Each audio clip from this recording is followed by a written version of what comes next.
उपचुनाव की तस्वीर पूरी तरह से साफ हो गई है। हर पार्टी ने अपने उम्मीदवारों के नाम का ऐलान कर दिया है। आज सुबह बीजेपी की लिस्ट आई तो उधर बीएसपी ने भी उम्मीदवारों के नाम तय कर दिए। अखिलेश यादव की भी लिस्ट अब तक फाइनल हो गई है। आइए समझते हैं यूपी उपचुनाव के समीकरण को, जिसकी तस्वीर अब साफ हो गई है। सबसे पहले एनडीए की बात करते हैं। अब एनडीए को अगर आप देखिए तो 8 उम्मीदवारों का बीजेपी ने ऐलान कर दिया। सुबह ही मीरापुर सीट से उम्मीदवार का ऐलान आरएलडी ने कर दिया। एक सीट आरएलडी के लिए यहां पर छोड़ी गई बीजेपी की तरफ से। वहीं 9 सीटों में 8 सीटें बीजेपी ने कर दी। मीरापुर के लिए आरएलडी को एक सीट दी जाएगी। इन्हीं सभी सीटों पर प्रत्याशियों के नाम का किया गया ऐलान। इंडिया गठबंधन की बात करें तो एसपी ने सभी 9 सीट अपने पास रखी है, जबकि कांग्रेस को एक भी सीट नहीं दी गई है। सभी 9 सीटों पर एसपी के उम्मीदवारों का ऐलान हो चुका है और एक तरीके से 5 सीटें कांग्रेस मांग रही थी, लेकिन 2 पर समाजवादी पार्टी तैयार थी। बाद में फैसला हुआ कि कांग्रेस नहीं लड़ रही चुनाव। अब यूपी में 8 सीटों पर सीधी टक्कर एसपी, बीएसपी और बीजेपी के बीच में है। ऐसे उपचुनाव से किनारा करती रही बीएसपी ने भी इस बार अकेले चुनावी ताल ठोक दी है, जहां उसके 8 उम्मीदवारों के नाम अब तक तय हो चुके हैं।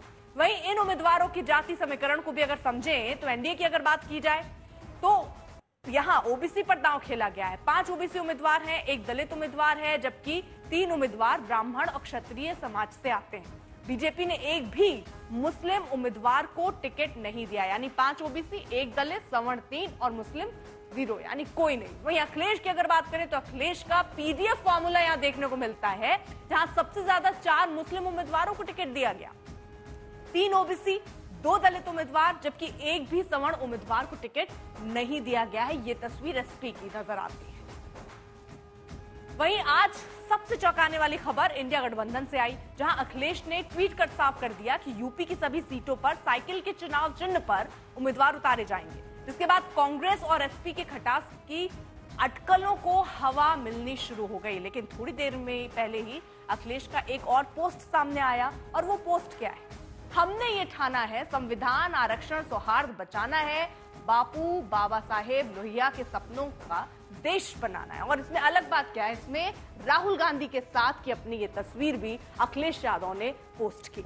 अखिलेश यादव ने राहुल गांधी के साथ अपनी ये पुरानी तस्वीर साझा की, साथ ही ये पोस्ट लिखा जिसमें एकता का संदेश देते हुए नजर आ रहे हैं। सूत्रों की माने तो अखिलेश की राहुल गांधी से फोन पर लंबी बातचीत हुई, जिसके बाद समाजवादी पार्टी ने पोस्ट करके जानकारी दी कि वो अकेले चुनाव लड़ने वाले हैं। यूपी हो या फिर बिहार, दोनों ही राज्यों में सहयोगी दलों ने कांग्रेस को एक भी सीट नहीं दी। ऐसे में सवाल खड़ा होता है कि आखिर कांग्रेस ने सरेंडर क्यों कर दिया। आइए जरा उससे भी समझने की कोशिश करते हैं।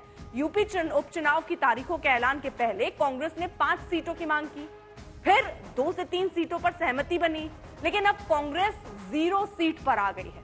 कांग्रेस ने फूलपुर सीट मांग की थी, लेकिन अखिलेश यादव ने वो सीट भी अपने पास रखी। सूत्रों की माने तो एक दिन पहले राहुल से इसे लेकर बात हुई, लेकिन अगले दिन एसपी प्रत्याशी ने फूलपुर से नामांकन भर दिया। वैसे कांग्रेस के बैकफुट पर जाने की एक वजह उपचुनाव वाली सीटों पर पिछले विधानसभा के नतीजे भी हैं, जहां एसपी कांग्रेस से काफी बेहतर नजर आती है। जिन 9 सीटों पर उपचुनाव होने हैं, उनमें से 4 सीटें एसपी के पास हैं, 3 सीटें एसपी के विधायक के सांसद बनने के बाद खाली हुई हैं। वहीं 3 सीट ऐसी हैं जहां एसपी का प्रत्याशी दूसरे नंबर पर है, जबकि 2 सीटें ऐसी हैं जहां एसपी के प्रत्याशी 1000 से भी कम वोटों के अंतर से हारे हैं, जबकि ज्यादातर सीट पर कांग्रेस चौथे नंबर पर है। अब सवाल यह भी है कि क्या हरियाणा में हुए विधानसभा चुनाव और महाराष्ट्र में होने वाले चुनाव का असर यहां दिख रहा है? हरियाणा में अखिलेश 2 सीटों की मांग कर रहे थे, लेकिन कांग्रेस नहीं मानी। वहीं महाराष्ट्र में अखिलेश 12 सीटों की मांग कर रहे हैं, जिसे देना मुश्किल नजर आता है। ऐसे में अटकलें ये भी हैं कि इन राज्यों में बैलेंस के लिए कांग्रेस को यूपी की सीटों पर समझौता करना पड़ा है। इस खेल के एक और फैक्टर को भी जरा समझिए, वो है हार का डर। क्या कांग्रेस को हार का डर लग रहा है?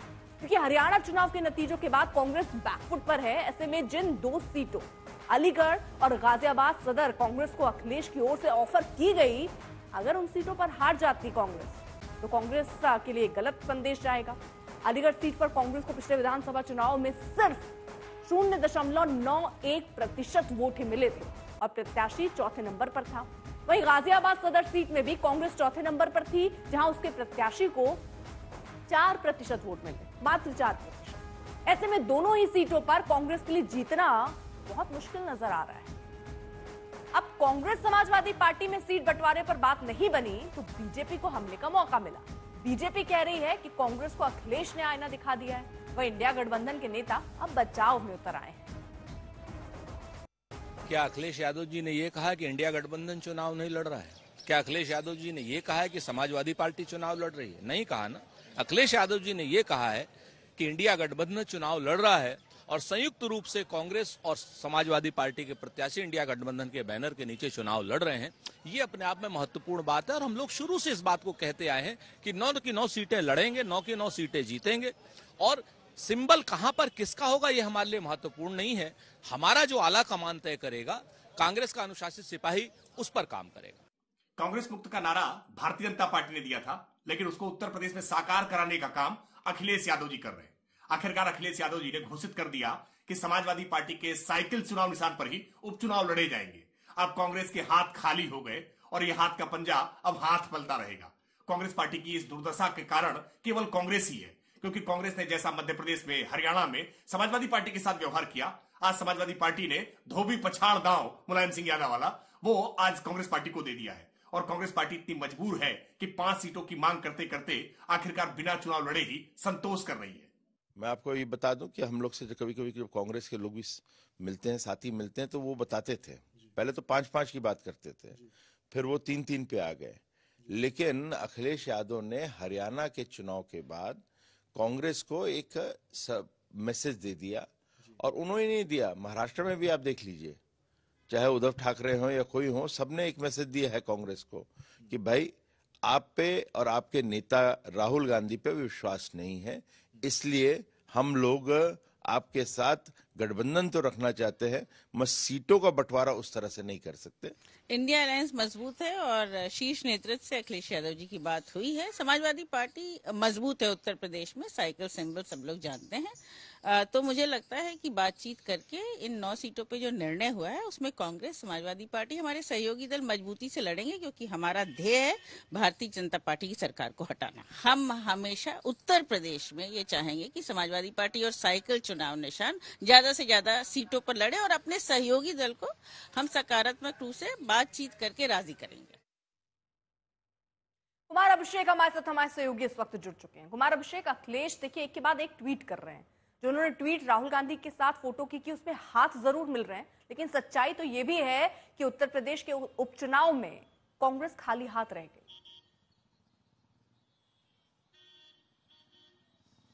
बिल्कुल, वो शेर है ना जिसमें कि दिल मिले न मिले हाथ मिलाते रहना, तो निश्चित तौर पर वो दिखाई तो वही दे रहा है कि दोनों हाथ मिला करके सामने खड़े हैं जनता के कि हम एक हैं, लेकिन दिल एक है कि नहीं ये बिल्कुल साफ दिखाई दे रहा है। देखिए, कांग्रेस पार्टी को जो सीटें चाहिए थी, कांग्रेस चाहती थी कि उसे मीरापुर और उसे फूलपुर मिले। फूलपुर इसे दिया भी गया। आखिरी तौर पर भी कल देर रात को अखिलेश यादव ने पेशकश कर दी थी कि आपको हम फूलपुर दे रहे हैं, लेकिन तब तक कांग्रेस अपना मन बना चुकी थी कि वो अब इस चुनाव को नहीं लड़ेगी। साफ तौर पर जो 2 सीटें पहले ऑफर की गई थी उसमें हार का डर था। और आखिरी तौर पर एक और, आपने तो हमने अपनी रिपोर्ट में बहुत तफसील से चीजें बताई हैं, लेकिन एक और फैक्टर है जो काम किया है चुनाव के न लड़ने के पीछे, वो है प्रियंका गांधी का वायनाड से चुनाव लड़ना। कांग्रेस को लग रहा है कि प्रियंका गांधी जब वायनाड से चुनाव लड़ेंगी, उत्तर प्रदेश की लंबे समय तक प्रभारी रही हैं, यहां पर कार्यकर्ताओं में उनकी अच्छी पकड़ है, तो बहुत सारे कार्यकर्ता यहां से चले जाएंगे वायनाड उनको चुनाव लड़ाने के लिए। कहीं ऐसा ना हो कि कांग्रेस यहां सीट लेकर के चुनाव लड़े और यहां पर उसका खेल खराब हो जाए। तो बहुत सारे ऐसे फैक्टर रहे जिसकी वजह से कांग्रेस ने अपने हाथ खींचे हैं, लेकिन सबसे बड़ा फैक्टर यही रहा कि कांग्रेस को लग रहा था कि जो सीटें उसको ऑफर की जा रही हैं वो लड़ने लायक नहीं है। और साथ में एक बात, कांग्रेस हमेशा चाहती थी कि मुस्लिम बहुल सीटों को में से कम एक मीरापुर से जरूर मिले और फूलपुर मिले। जब इस पर बात नहीं बनी तो कांग्रेस पार्टी ने एक तरीके से खुद को अलग कर लिया। ये अलग बात है कि अब तस्वीरें साझा हो रही हैं, साथ की तस्वीरें आ रही हैं, इंडिया गठबंधन के साथ की बात की जा रही है, लेकिन सच्चाई ये है कि दिल में अभी बहुत गांठ बाकी है।